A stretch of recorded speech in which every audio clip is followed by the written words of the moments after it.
Hello, my upward moving and always improving tribe, and welcome to ReWoke, Rewriting Our Kids' Education podcast.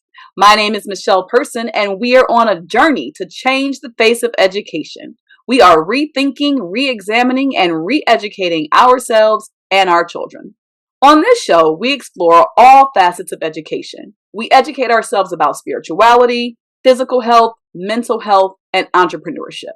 We've done several shows about the importance of teaching our children how to be entrepreneurs. Entrepreneurship is one of the tenets of my new micro school, the Tulsa Learning Center. Today, I wanted to dig a little deeper into the world of entrepreneurship and explore how to ensure that the businesses we start actually last. That may sound harsh, but the cold hard fact is that 20% of all businesses fail within the first year. 80% of those left fail within the first 5 years. Those are the numbers for the general population. The numbers in the Black community are even more depressing. According to the Network Journal, 80% of our businesses fail within the first year. Not 20 like the general population, 80. What are we doing that we are failing right out the gate? How can we fix it? And oh yeah, are you woke?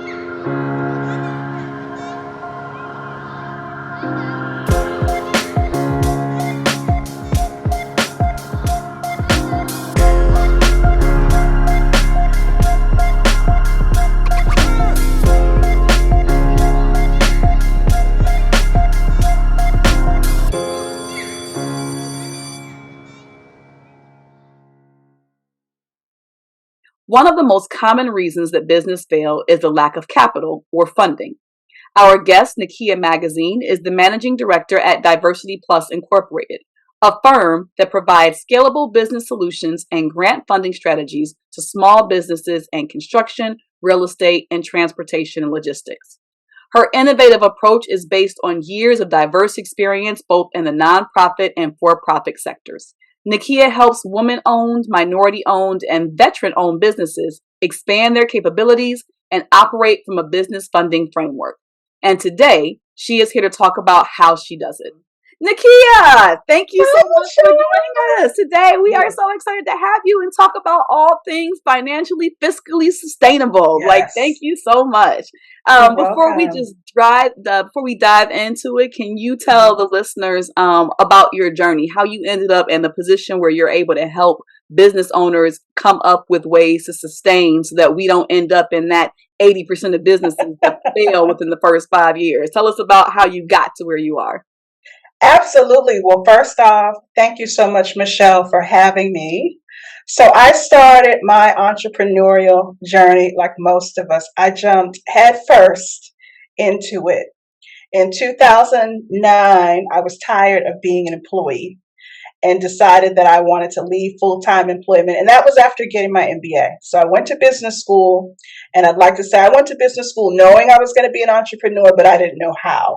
Okay. So 6 months into it, I had blown through all of my 401k savings because my preliminary entrepreneurship, I'm going to be a millionaire in 1 year plan did not work.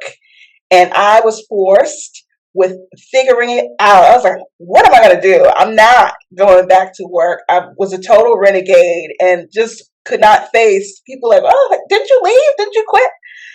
So I started writing business plans. And the way that I started writing business plans is just taking an assessment of what I call my money-making skills.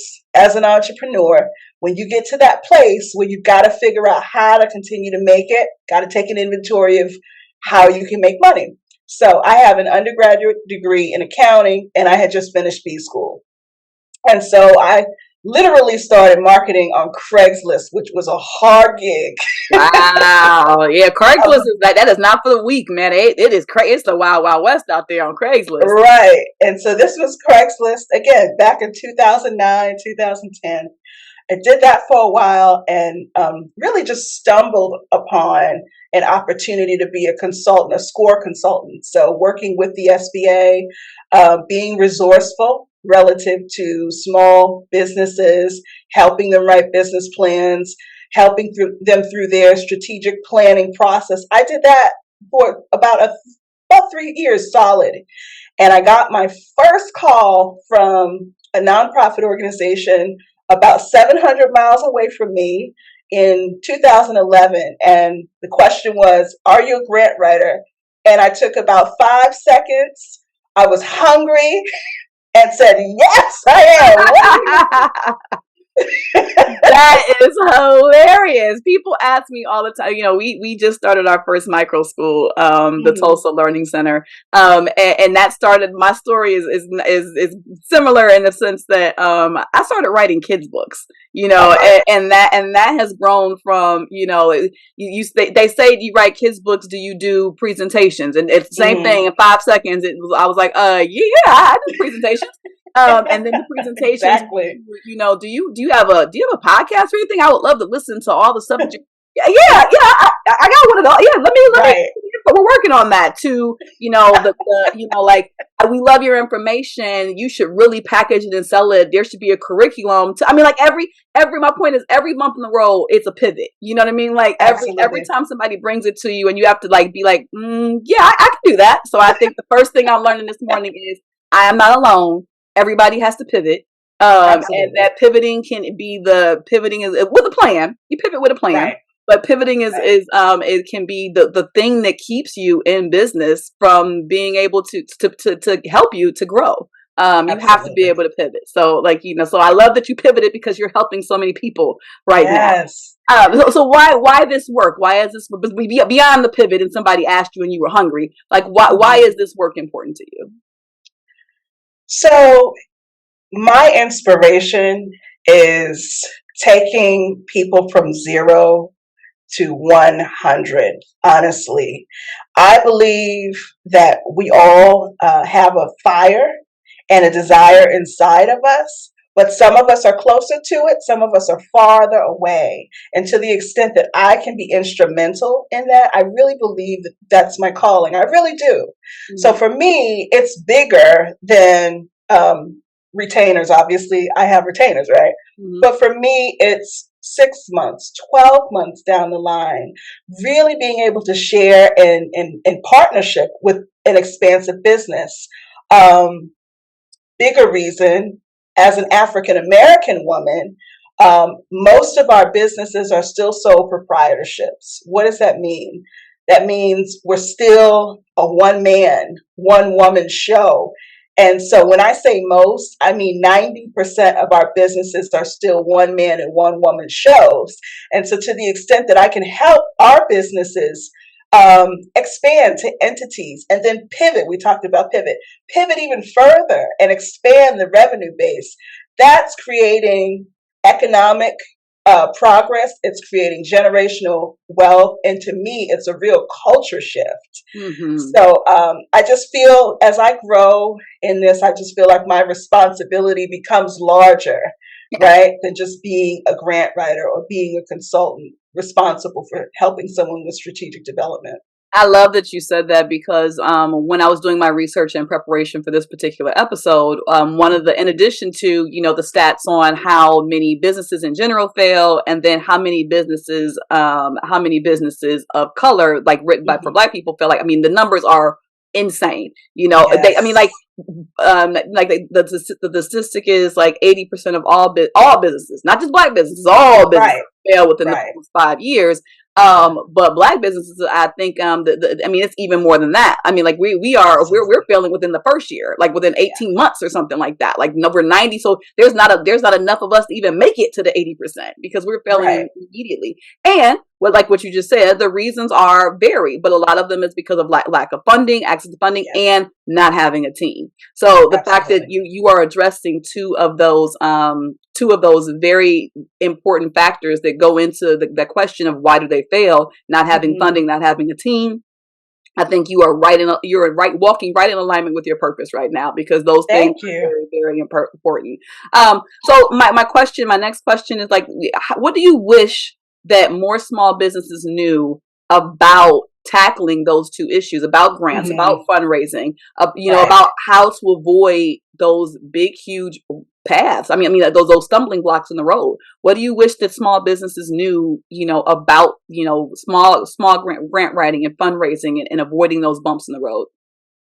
Absolutely. So I wish more small businesses knew that there are free resources available on a local basis for every single small business.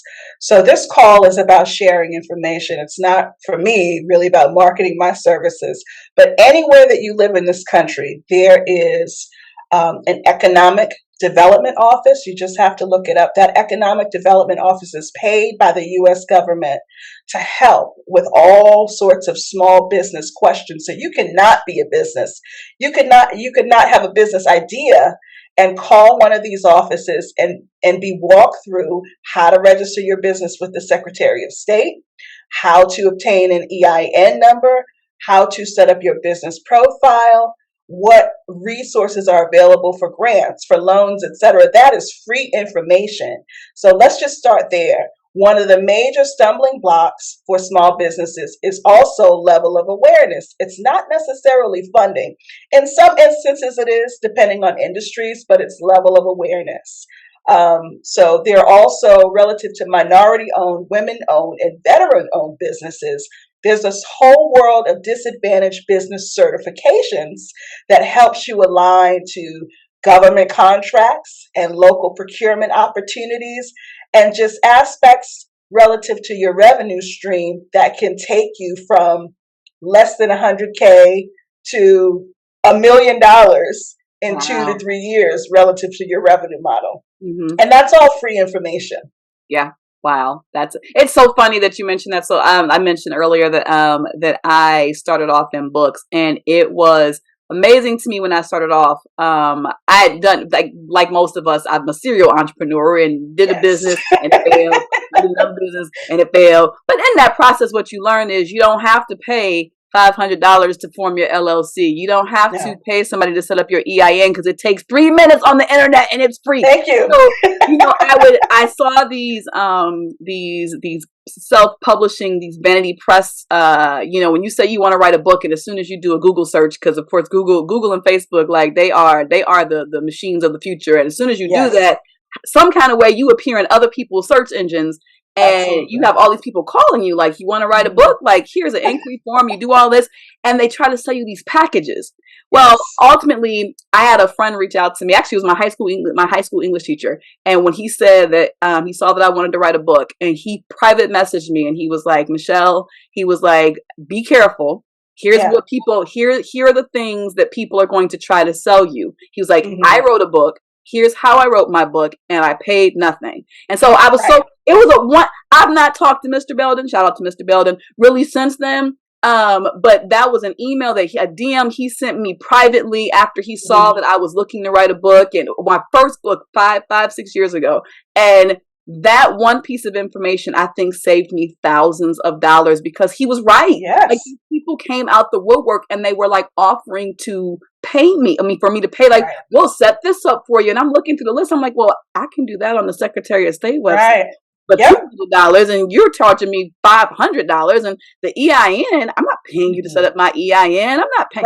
So yes, the awareness, like, yes, I love, like, people go seek out the Chamber of Commerce, the Economic Council, talk to them, find out what you can do for free, because a lot of it, you do not have to pay people to help you. And that, so thank you so much for saying that. It's so real, because people will, I mean, it's like they smell blood. Like, it's like they smell blood in the water and they just come. Now, I know you said that there are lots of free resources out there and you're not plugging yourself, but I want you to plug yourself. I want people to know what you do. Great. So tell everybody, what services does your company provide? Absolutely. So I own Diversity Plus. We're at diversity-plus.com. And my firm specializes in grant writing and also assisting with the technical processes of disadvantaged business certifications. So I mentioned that a lot of this information is free, but as we know, a lot of us are busy, or we just don't want to do the technical side of it. And so we're here for you from that aspect. So those are the things that we focus on. We also work, I'm proud to say, on a lot of awesome projects relative to equity for Black farmers. We have exciting things going on with the trucking industry relative to helping folks that have been convicted felons pivot to Wow. successful trucking company owners. And the third one right now is we're doing this huge push for what we call diversity in STEM. Diversity in STEM. STEM is an acronym for science, technology, engineering, and math. And there is a real need to produce more entrepreneurs and workforce folks of color relative to STEM. And so Diversity Plus has connected with charter schools all over the country, and now we're connecting with universities in an Wow. effort to do that. Awesome. Awesome. That is amazing. How do people get in contact if they're in one of those arenas, if they're in one of those niche markets that you just mentioned, if they just want to reach out? How do people get a hold of you? So we're on all 4 social media platforms. We're on Twitter, Diversity Plus, Twitter, Facebook, Instagram, and LinkedIn. And then I'll say the website again, diversity-plus.com. Okay, awesome. I hope you guys bookmark this episode or take that down. It'll be in our comment section so people are resources so you can look at it. But she has a lot of information. Before we get out of here, what are some resources that you recommend that new business owners check out so we talked about a couple. I always direct people to their state secretary of Secretary of State websites. You mentioned that you work for SCORE. People might not know exactly what SCORE is, so maybe you can talk about that. To give us some of the businesses, the resources that people should be checking out that will help them on their journey to become sustainable and not be one of those statistics within the first year and the first 5 years. Tell us give me your top 5 maybe. Absolutely. So I'd say you always want to check in with the SBA. Okay. Everybody, I believe, is familiar with the Small Business Administration. Large federal platform to make sure that all small businesses have what they need in terms of technical resources. Under the umbrella of the SBA, every area has, again, an economic development department. There are also small business technical assistance centers all over the country as well. You want to check in there.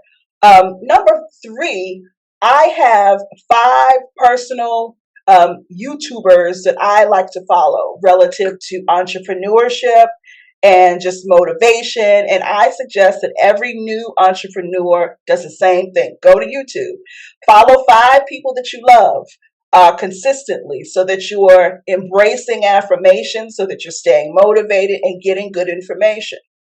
Okay.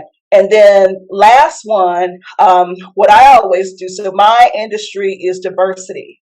I love to check out the top 4, 5 diversity consulting companies or diversity companies at any point in time to understand strategically what I need to be doing to kind of execute my 5-year plan. So I would suggest the same thing. Any industry that you're in, whether it's trucking or construction or real estate, look at the top 5 companies in the industry, see where they are, and that will help you with future steps. That is so funny because as a teacher, we always steal. And it's not stealing. It's like you recognize borrowing.